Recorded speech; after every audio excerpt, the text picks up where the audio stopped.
Reserve time. And we're back for game number 2 of our second best of 3 of the day. Actually, let's check that. Game number 2 of our first best of 3 of the day. Fnatic and Mousesports leading off play here in this Saturday edition of the HyperX D2L. And, well, game 1, if you blinked, you missed it. Mousesports flat out got run over by a standout performance from Fnatic.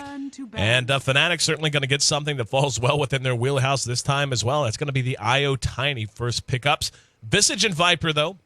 The dueling Vs are Winged V brothers, and I'm sure I could sit and make up a lot of nonsensical jokes about that. I shan't, however, I will bring in someone who can actually tell you something valuable about these heroes and how they all match up. That'll be Ben Merlini Wu. And Merlini, my friend, I mean, Mousesports continues to struggle. And, the thing about Mouse is, again, you see whenever they play well just how good they can be. And you know how good the players on their team are. I mean, again, Crit, Rise, Syndra, and Link, those 4 in particular are players who have played at a high level for quite some time now. So it's just a matter of getting things together. And, Fnatic, a tough test in and of itself. I mean, Fnatic just one of those teams remaining untouched coming out of post-international 2013 play. So they've got that cohesiveness and everything already. And, if anything, I hope Mouse can learn a bit from this match. I felt like Syndra played much better out of mid last game, but unfortunately their top lane just an unmitigated disaster. They're going with the Visage again, and it's not a bad hero in the tri lane. They just need to actually win their lane with it. That's one of the reasons why you pick Visage is to win your tri lane. And he got like 6 at a reasonable pace, so that wasn't an issue either. But giving Fnatic EO Tiny, that is questionable. A lot of teams just straight up ban Wisp every time versus Fnatic, and that's how comfortable they are with it. The Bat going to be the third pickup for Fnatic, so right now they've got 2 great heroes at single target picks and initiation. The thing about an IO Tiny combination in comparison to, say, an IO CK is you can actually just use that as a flat-out initiation. Just relocate right into smack in the middle of the enemy team, throw out an avalanche, and then rely on the Bat to get a pick on another high-value hero while you're relocating in. And right now, Mal's not really equipped to deal that well with AoE. I mean, Viper is excellent in one-on-one situations. He's naturally tanky and survivable because of corrosive skin. And Visage, he does tank up as he gets more and more points in the Gravekeeper's Cloak, but for the most part, his nerf in 6.79 makes him a little weak early on. And so unless he gets off to a good start, he will start to feel like food later on. And I feel like Mouse right now, they need a brawler. They need a hero that can hang and bang in these early fights, because I have no doubt that with these front 3 from Fnatic, they're not going to be wanting to just sit back for a while. I'm sure that they'll transition Tiny into a semi-carry build, but I don't even know that they're going to go with something like a Scepter Rush. I think they need Timbersaw. Timbersaw is like very, very good versus Wisp and Wisp Tiny in general, and I'm surprised they didn't pick it up yet. I would have liked it. I would like to see it a lot more than the Clockwork, but Weaver pretty good versus Bad Rider. Clockwork just decent overall. Maybe Ace isn't completely comfortable with Timbersaw. I'm not exactly sure. I haven't seen too much play out of him. Viper, I think, is a pretty good hero too. He's tanky. I don't think he's tanky enough to survive the burst, though, and they really just need someone who can just like man up with the best of them. So Tiny, I think he's very good against anti-push too, and since teams have been pushing a lot earlier, I think Tiny's usually a better pick than CK, although I guess Mousesports probably would have banned it out if they didn't take it in that very first phase. Right. So often, the choice between going IO Tiny or IO CK comes down to what kind of fight you want to take with the relocator. You're much more focused on individual picks and trying to take towers off of that in a pick and push style. And not to say Tiny's bad at that, but Tiny's biggest strength is being able to very early on come into team fights and absolutely light up 2 or 3 heroes at a time with the tossed avalanche combo. And what I think we may end up seeing, the thing about Tiny too is he's another one of those peak and valley heroes. He peaks very early, especially if he maxes his toss combo before. There's a lot of debate, and I'm sure you have some insight on this as to at what point you should take Grow, or if you just focus on nothing but toss and avalanche. But he peaks early, then you have to kind of rebuild him as he valleys out in the mid game, and the heroes become more survivable. BKBs come out, for example. Then you have to rebuild him up to carry status by getting up a Scepter, getting up maybe an Assault Cuirass, items like that. And so Fnatic, again, there is potential for Mousesports to push this late and do okay and be in pretty good shape. And as you said, we were pretty solid against Tiny to begin with, pretty solid against Bad Rider to begin with. It's just an issue of can they hold it together. Game 1, they couldn't, and we saw Fnatic run away with it. And they're going to go ahead and draft an Undying again. So a lot of mid-game fight. Mal's going to be pressured very early once again. It's very, I forget what version it was, but whenever Undying was popular, Fnatic is going back to the roots. Undying just used as a protector for EO. And if you want to take the risk in aggressive tri-laning against an EO, which is usually what most people do because the pool wasn't balanced back then, and you can hinder and stymie his level 6, then you're into a very good first 10-15 minutes of the game. But Mousesports, are they going to take that risk? Are they actually going to put Visage and Weaver in the off lane or in the off lane against a Wisp? That is a very risky proposition considering they lost the safe lane last game, and that was with dewarding their spawn. I don't think they're going to be able to contest it. Maybe if they pick a third range hero. Last game they had a Naga Siren actually not being picked or banned out in this particular draft. But if they have a 3 range lineup, they can just constantly harass Tiny and Undying and keep them out of creep range, or out of last hitting range. And then if EO comes up, you just like 3 people right clicker. So it's like Mousesports has the potential to win this triple lane, but it is very risky. If they lose it and Mouse and Fnatic just gets out to an early start and an early 6 on EO, they are just in for a world of pain. They really need some kind of AoE potential, and I guess that helps to a point. The CM pickup's going to give them a little bit more aggressive potential, and CM's one of those heroes who not just, by her very nature, she likes to be aggressive. She can hide herself out in the jungle a couple of levels, and then start roaming around under cover of smoke and so on and so forth. Her aura certainly helps out heroes that are mana dependent, helps them stay on the map a little bit longer, and helps them continue to punch back and forth with the team. But look at the AoE potential Fnatic has. Tiny's Toss Avalanche, Bad Rider with Firefly damage, Venomancer with Gale and with Poison Nova, Undying's Tombstone. If Fnatic gets, I don't feel like Fnatic has to win the laning phase. If they just do okay, they're going to be able to group as 5 and relocate or not. Mouse is just going to be pressed very, very hard to try and deal with that much. They have innate survivability in Viper and Weaver in particular, but the damage just isn't going to be there once again. They have a little bit of burst from Visage. Viper can start pouring out good damage early on if he stays above in levels. The Weaver, though, does take time to build out his damage items, and until he does, there's just so much burst, and that's the word you use to describe why Viper might be troublesome here or have some trouble against Fnatic's lineup.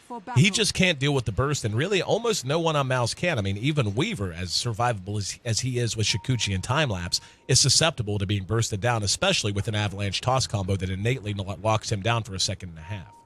Yeah, it's kind of on Viper for that. If he gets like treads and like a Wraithband, which he already has, and a mech, he can tank it. He can afford to get lassoed. He can afford to get gone on by the Tiny combo, but the counter initiate has to come in really quick from a hero like Clockwork. But I'm a little bit scared for Mouse, just seeing how strong Fnatic has been with the Tiny and the Wisp. They're actually going an offensive tri lane, or are they? Wait, no tail? No, okay. Do a mid. No. Do a mid. Oh yeah, they do this a lot. They did this the other day. It's okay. It's not the best. 30 seconds Best duo, but it is pretty strong. The only problem is it makes their other lanes really, really weak. But Fnatic, as we saw last game, they had a pretty seemingly weak duo lane in the double melee. Undying and Sand King, but they still made that work. So if they can at least just not lose this offensive triple or offensive duo lane, then they should be set up pretty well. Taking a look at No Tail, I love what they're doing with the duo mid. What they're going to end up doing, 350 golds. You can see that No Tail has spent very little gold so far. They're going to get up a bottle as quickly as possible, and it is so hard to engage into a tiny Wisp mid whenever they have an early bottle. No Tail will certainly have a good chance to maintain rune control, but just being able to allow Era to spam the Toss Avalanche combo while Io refills his mana via tether makes it almost impossible to put a lot of pressure on there. You secure Tiny a fair amount of farm, you secure him a safe lane to soak experience, and on top of that, Io going duo like this in this mid lane, he's going to find his level 6 pretty quickly as well. Like you said, the liability there is, what are you giving away for? Solo lane Bad Rider in the jungle. This is a nice call from them, putting Hani in the solo safe lane. If things get a little hairy up here and he has to dip out, he can of course go jungle and find some gold and some levels that way. It's this bottom lane that has to be considered troublesome. A very squishy Venomancer and Undying, of course. We did see a very well played Undying last time. He's survivable, but Yeah, I mean, if nothing else, it's tough to kind of dive these two because of the Tombstone and the Gale. So this should be safe-ish, so long as they don't give up a lot of lane deaths. We're actually going to see a duo mid out of Mouse as well. I think that's a pretty smart idea. Do they actually have an animation for units that are tether slowed? Like, sometimes it's hard to time stuff if you don't actually see the animation, and without the stun, I'm not exactly sure how they're going to time it off that. I mean, if you played enough, you'll know, but still, a visual indicator, I think, would be beneficial.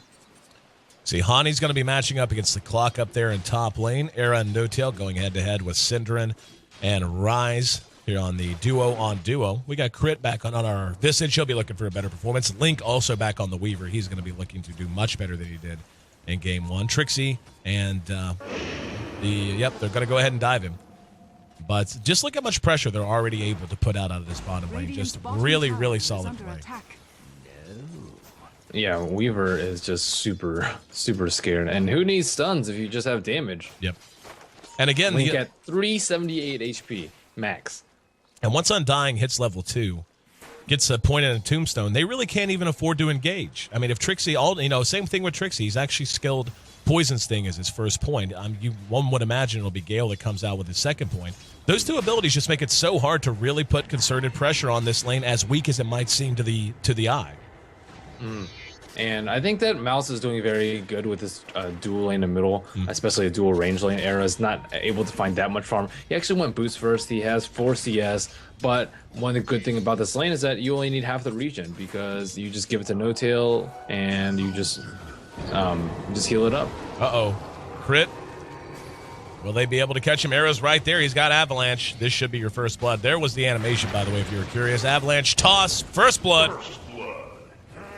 And Fnatic off to another good start. And, Crit heading over to the Rune, knowing that Rune control with this early build on the Wisp was going to be very important, taking on this duo-on-duo situation. Still can't be caught out like that. Give the first one to Fnatic. Yeah, that is just... You can't be caught out there in the river alone. Oftentimes, you can just stand up here and then just deny the ward or deny the rune if you are worried that the opposing team will get it. But you can't sit down there in the river yourself, especially when you only have a Weaver there to back you up. They do have a sentry ward, but they can't actually scout out this. Trying to gank Hani. Mouse. Nope, not going to be able. Ace missing with his cogs. They smoked Crit after his respawn, and we're unable to get him. And to tell you the truth, that's a little predictable. I mean, whenever you have an early support death like that, you just have to be aware that the likelihood of them teleporting back to another lane just to try and make something happen is high. And Hani able to survive there quite easily. So already Mal's beginning to give up a little bit of an advantage. I agree with you, though. Here in mid, I feel like they're doing quite a good job. And we can see Synderen's farm is actually tripling up arrows on the Tiny right now. Yeah, but is that actually enough for them to get past this early game? Looking at their CS is actually pretty darn good. Clockwork with 19 CS compared to Hani's 12. So Ace is doing very well this game.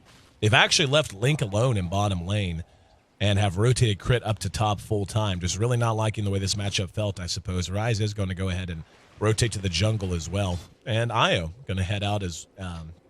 probably going to stack on. Yep, exactly what he's going to do. Start stacking that hard cam so Tiny can come nuke it down shortly. And that rune taken by Crit again. Hasten, thankfully for him, it's a haste rune, so not going to end up trading another death for rune control. Yep. And Crit's actually going to go ahead and engage. There's going to be the Grave Chill on the No-Tail. Era's there, and a nice return kill for them. Era, though, caught by Synderen, will throw out the Avalanche, and nice rotation out of Mouse.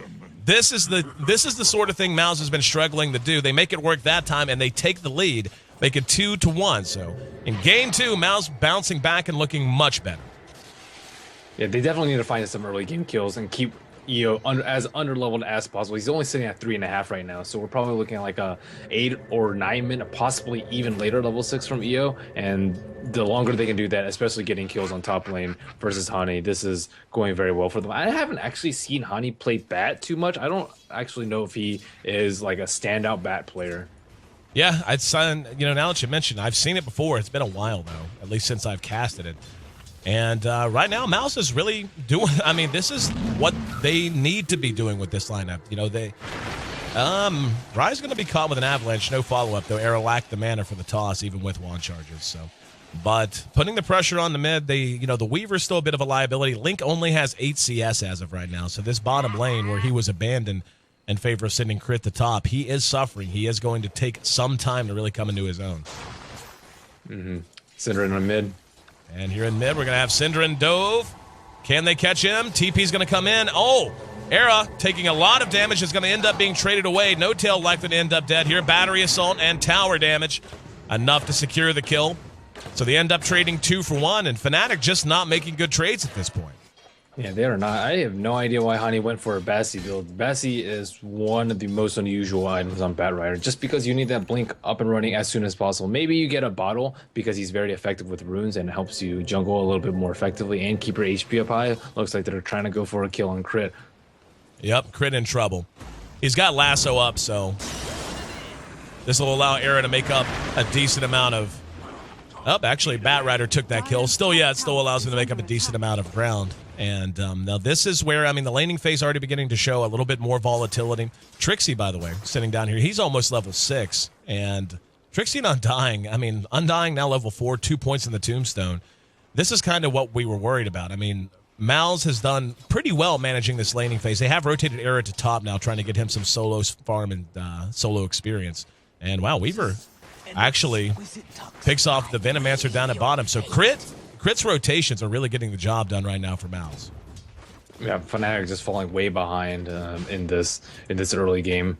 Just a lot of rotation from Crit, as you talked about, because they don't really care if they farm on bottom, and they have the option to kill them at any time if they do want to decide to roam there. It's not like it's not like Venomancer or Undying are hard to kill at all, and they're not getting that much. Venomancer are going with an early Ring of Health. Don't necessarily approve of that build. I think they need a mech up as soon as possible, so if he has any money, he should be working towards that. That's pretty much like 3/4 of your mech. Ring of Health plus 500 gold in your inventory right now. Bat has taken to the jungle, and we can see Fnatic hooking up No Tail and Era. No Tail's not far from 6 now, just a couple hundred experience. And Hani will go ahead, rotate to mid. Syndra in here in mid, doing quite a decent job. Does he have anything on the courier? Nope, not yet. Just flat out Treads and his Wraith Band. So we'll see if he wants to pick up the Aquila soon enough. There's going to be a hook that's off the mark. Hani, though, hit with Viper Strike. Will be able to retreat. Ace coming in from behind. Tombstone went down. And here's the relocate. Fresh 6 on No Tail, showing itself to be effective. There's the cogs on Ace and the lasso onto Syndra. High value kill to bring him down. That's so unfortunate. Crit had an uphill miss on Hani right before the soul rip hit. Oh my goodness. I thought they were certainly going to get the kill on Hani there, but he just escapes by the hair of his chinny chin chin. His gruesome bat chin. Gruesome bat chin. He actually doesn't have hair on his chin. He's clean shaven. Going to die in the middle. Just get some cogs. They have a ward up here, dude. That shouldn't happen. He has a ward. Crystal Maiden literally just ran up to him, frostbite, and then Ace just ran in and cogged them too. So they cannot give away very, very easy kills like that. Trixie, level 6.5 now, really has not left his bottom lane. Link still isn't really catching up. He's beginning to find some CS. Look at the Venomancer's farm, though. 45 CS on Trixie compared to the 21 on Weaver. So that bottom lane, once again, not going Link's way. He goes a much different build than No Tail. No Tail went a 4-3-0-1 build last game into a 4-4-0-1. So Max, Gale, and Sting was 0 in Plague Ward. Venomancer opting for an early point in Plague Ward this game as well, and an early Poison Nova. We see a lot of Venomancers actually skip that skill at level 6. Rotations coming. Link down here in bottom. We're going to have Fragu rejoin with them, and Hani continuing to just jungle up. Hani, Ace looking for a hook shot. Ace has been very active this game too. Yep. Like last game, he got level 6, but his hook shots were always like counter initiate kind of, or like late into the fight. But this game, he's been just spot on with the rotation, scouting out kills everywhere he goes. And that's really what you need out of Clockwork. And we're going to see them push this tier 1 in mid. They're going to try to trade it up at top. Era using Toss to help clear creeps and do a little bit of damage. Should end up being a flat-out trade. Trixie and Fragu hanging out down at bottom lane. Clock's going to find a regen in the meantime. Doesn't look like either team's going to contest this. They will be able to get that tower, and they'll trade this even at top as well. So a 1-for-1 exchange, and Era caught out by Ace. Ace uses battery assault. No Tail's there, but with Syndra rotating over as well. There's the toss. They will. Oh, relocate actually got him out of trouble just in time. Didn't even see where they sent him. And it looks like they sent him to bottom, actually. So, up, Ryze going to spawn him out. And so will Link. And they're both sent back. So, that's like a double kill for Synderen. Almost. No Tail's going to get away. Should have probably detethered there. Nope, good hook from Ace. Catches him under his own tower. And looks what was that relocate about? Yeah, now upon him, still have a fight going on. Link going toe-to-toe with Trixie, prompting the tombstone to be dropped. This is a reawakened, revitalized Mouse squad. We have not seen them look this good in D2L play all season long. And right now they lead 9-5, 11 minutes in, just 1,000 gold advantage. But, you know, again, a breath of fresh air for Mouse. They're playing like the team we know they can be. Yeah, this is really displaying some of their potential this game. And they're handling the relocate ganks pretty well, although Ace might die here. Era gonna pop a drum charge, looking for an avalanche, and manages to catch him at max range, and the bat's there to lasso Synderen.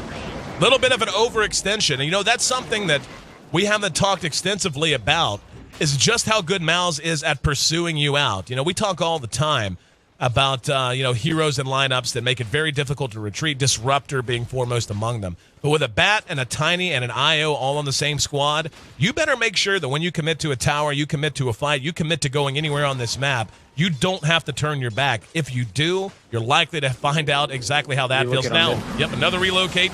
Avalanche going to catch two, rises down, crits down, and just like that, a game that looked like Mouse could take control is back to even in kills, and look at that gold lead evaporate. Already back in favor of Fnatic, the experience in their favor again as well. And, you know, Mouse, you know, not to say it's the end of the world, that's a lead they didn't want to give up. Fragu going to be caught out in cogs. TP's coming in. That'll be Trixie. Gale's going to be off the mark, shot it a little bit wide. And Link. He's a Vanguard. He's so tanky. Yep. Oh, Link waiting on the time lapse. Still going to take a bit of damage, but yeah, this is Heck, man. Heck.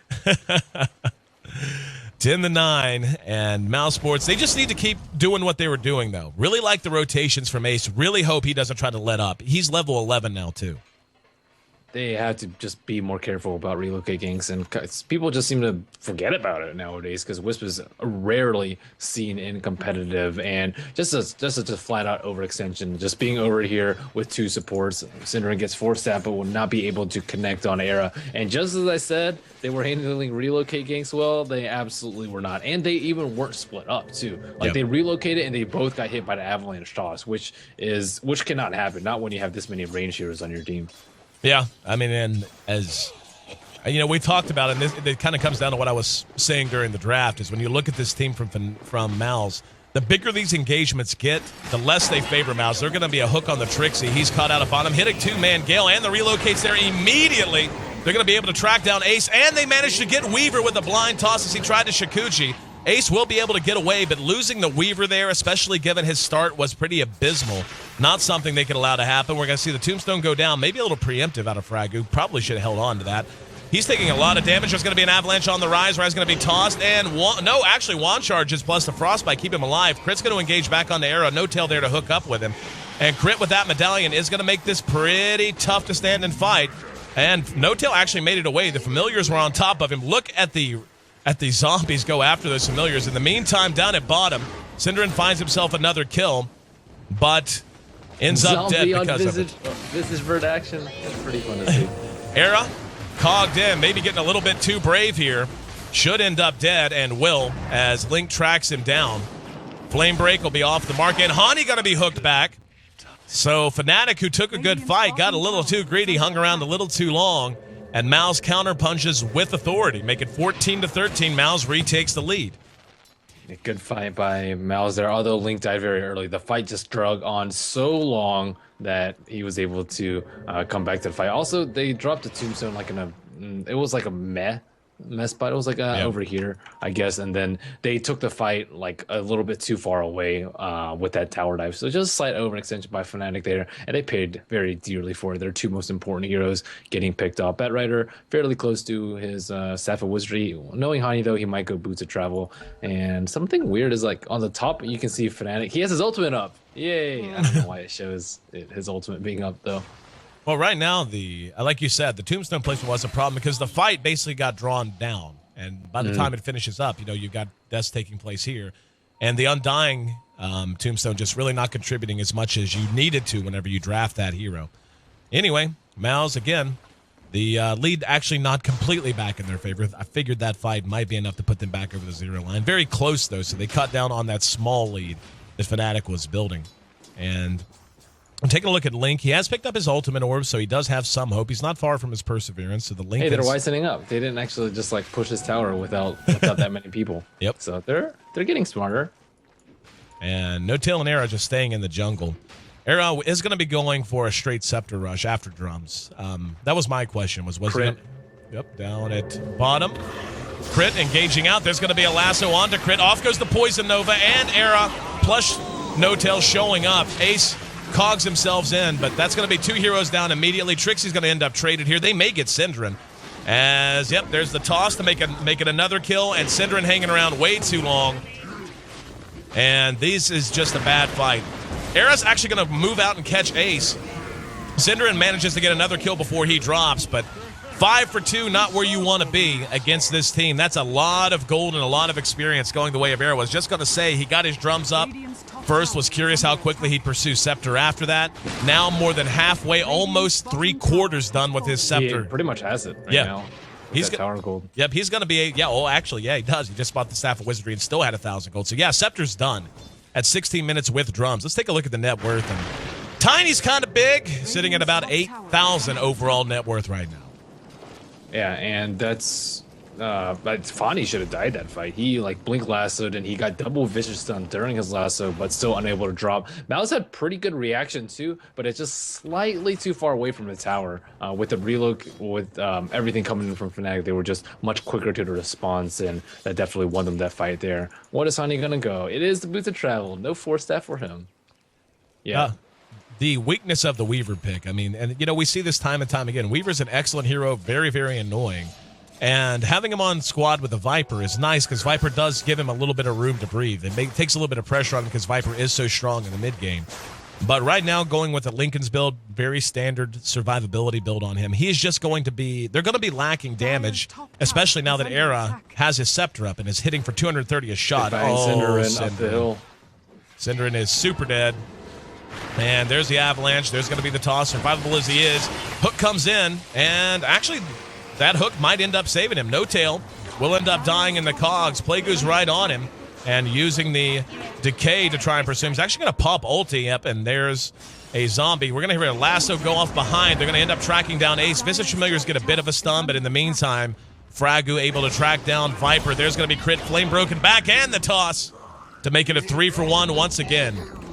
And in the meantime, at the very least, Mouse does manage to take a tower, but they're beginning to get pretty heavily out-leveled. We can see the experience down to plus 4,000 in favor of Fnatic. The gold is actually right in that range as well. They're going to end up trading out this mid tower, most likely.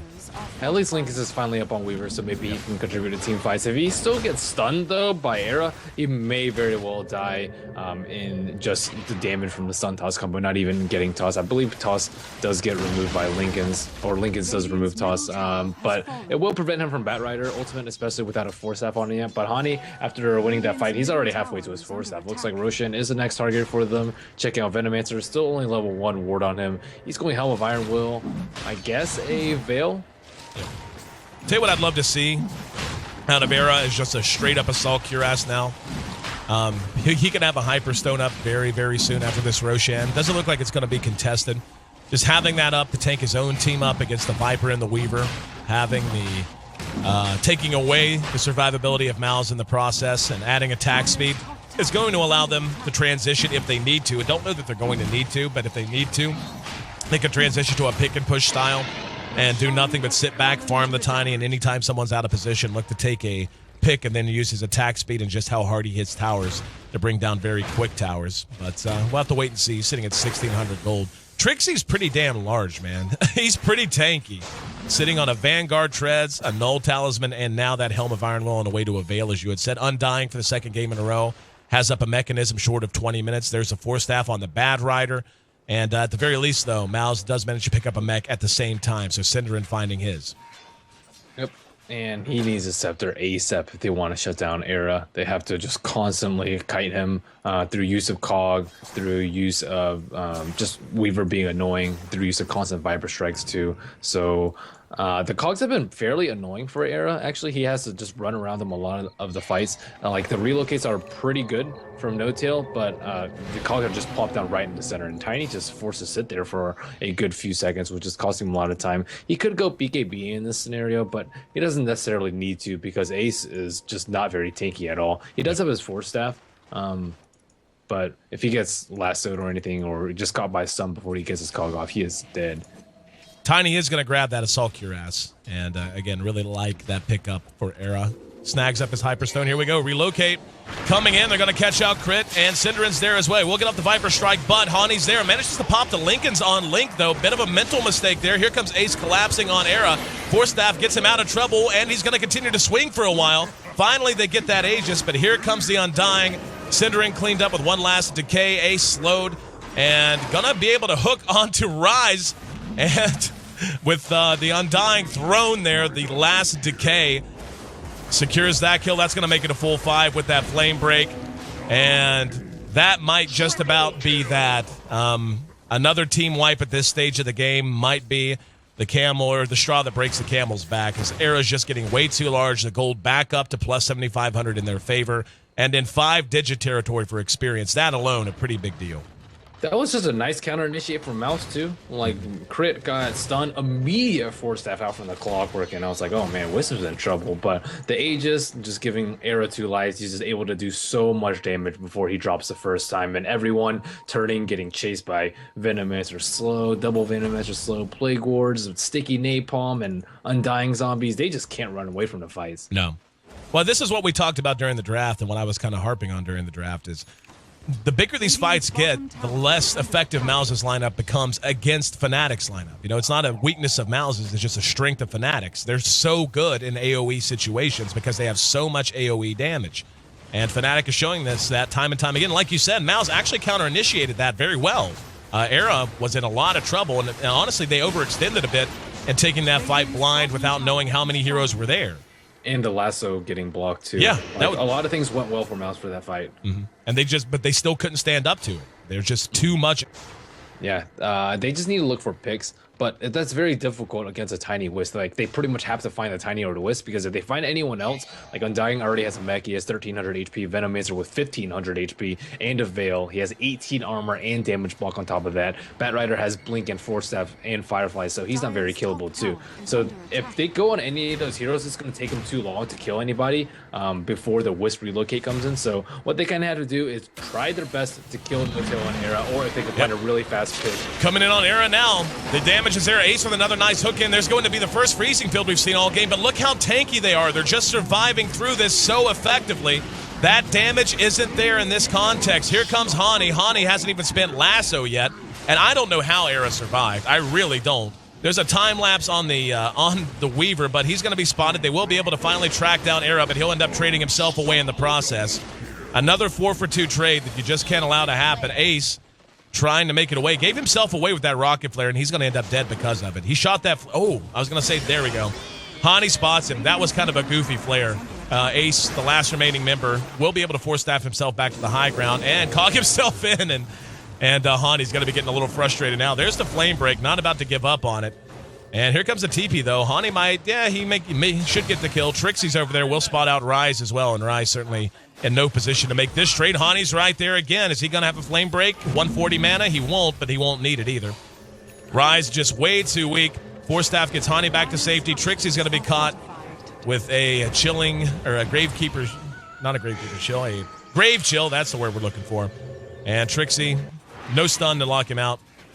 Another big trade, and that's a 12-kill lead for Fnatic. And yeah, don't know that Mouse really has much left in them. We're getting up towards 15,000 gold lead now. They can't focus Era first. Era has 2,100 HP, and he has 19 armor, and he has overcharge on him, and he has craggy exterior on top of that. So they absolutely cannot focus him first, which is kind of what they try to do that fight. I mean, granted, like, he's like up in front and you kind of need to kill him soon, but they have to kill the Wisp first, because he has all that, and then he has 20% armor reduction, and then or 20% damage reduction from overcharge, as well as the lifesteal from the EO, as well as a +5 armor from the Vlads, and then combine that with the tether move speed too, and the slight heal that you get from tether, that is just way too much. Like almost in all situations, you should try and burst down the Wisp before you burst down the Tiny, because he is just extremely tanky. And if you unleash your load on him with the freezing field, with the Viper Strike, with everything that you got, and then you can't bring him down, then you lose the fight. Good couple of picks possibly here in mid. Trixie surviving through, and yep, here comes the relocate. They just can't burst him down fast enough. Trixie actually gets a kill out of all this. That just, yeah, they're too far behind. That was as dead to rights as any two supports can be. Caught out completely out of position in mid. Hook was there, damage wasn't. They just don't have the firepower. Trixie is so tanky, and once again, just to play upon what you were saying, they picked the wrong target to focus. Trixie seemed to be the focus, but he's so survivable, and even the Undying now, with his Ogre Club and his point booster up, he's absurdly survivable. And okay, Hani, you know, it's a standard Mask of Madness Bad Rider. That's, you know, that's it's awesome. You get like max move speed during your lasso. It's pretty cool. It's like you constantly have a Darkseer surging you on your team. And Era cleaning house now, swinging a big stick, and gonna continue to bang away. Pretty much nothing Mouse can do there. Jeez, he's hustling. See what you mean? And that thing's awesome. GG, well played. So Mouse, I mean, I hate to be one of those guys who looks for moral victories and just like, well, you know, even though it was an ugly loss, and let's be honest, by the end it was 20,000 in terms of golden experience. They held up well in the early game.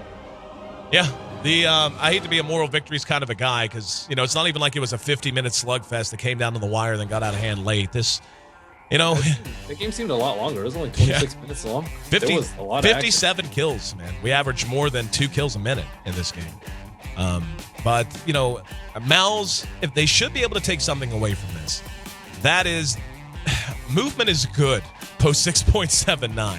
We saw them moving around a lot more. We saw them getting active with a lot more heroes. For example, Crit's Visage, though he finished 1 and 10, not that impressive in the box score, but he was more active early on and made some things happen. He helped hold the bat down a little bit. Ace actually played a much better Clockwork game than I think we've seen him play throughout all of his appearances in D2L so far. And I feel like Syndren had a pretty solid game on Viper as well. The decision-making, too, to send Ryze into a duo mid on duo mid situation benefited them considerably. The big problem I have with that is Ryze didn't really do anything else on the scene. Like, he just sat in mid and then, like, you know, threw out a Frostbite and a Nova in the team fights once in a while and got off one freezing. But in the end, a very solid performance for Era, 14-5 by the time all was said and done. Finished with 630 GPM. And Undying, played by Fragu. Very, very well played. 2 games in a row. And yeah, man, anything you want to add as this series draws to its close? So what you're saying is Mouse has potential. They do. I think they do. I'm a believer. Well, here's the thing, like, especially in this matchup in particular. I remember when Fnatic came in to D2L Season 1. It was the first big tournament they had entered after switching to Dota 2 full-time. Everyone said their Han Trash would never be any good, and that no one should pay attention because they were just getting crushed. I mean, they were getting run over so bad it was embarrassing. And it only took the length of that season. By the time D2L Season 1 finished, Fnatic had pulled off a couple of upsets. And then Season 2, lo and behold, they're a major contender. Season 3, they were favored over Na'Vi and Alliance in most of those seasons. At least at the time, because they was in the middle of their big stretch of success in the spring. So, I mean, you know, you don't count a team out just because they seem to be having trouble getting going. I mean, Mouse, again, good teamwork potential. We've seen that. Good leadership from Syndren and real nice talent across the board. 26 minutes, 27 seconds, the official game time. 20-37, the final kill score. Mouse gets blanked by Fnatic as Fnatic gets back to 500 and makes it 2-2 in their overall standings. I'm your host, Aaron A.C. Chambers. The voice you're hearing on the other line, that's Ben Merlini Will. We'll get the Twitters right. Boom, there they are. I'm going to get the timing down at some point. We got to get the vocal cue and the finger cue going.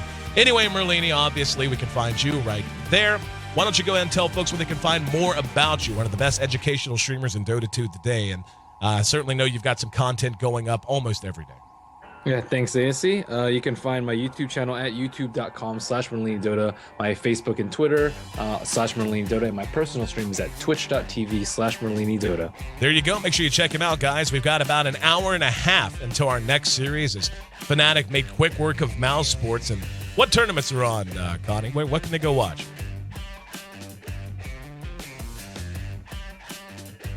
Okay.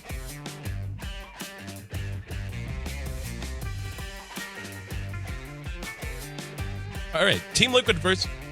Yeah, all right, so you can go watch Join Dota right now, Speed Gaming. Not sure who they're taking on, but Team Liquid versus Dignitas playing right now on Shiver's stream. So please go support them. We certainly want you back in an hour and a half, but in the meantime, love to send you guys to other streams. And just love Weekend Dota. So Merlini, myself, and Conrad on this weekend edition of the HyperX D2L. We'll be right back with our second series of the day coming up, Team Liquid versus Navi. See you in 90 minutes.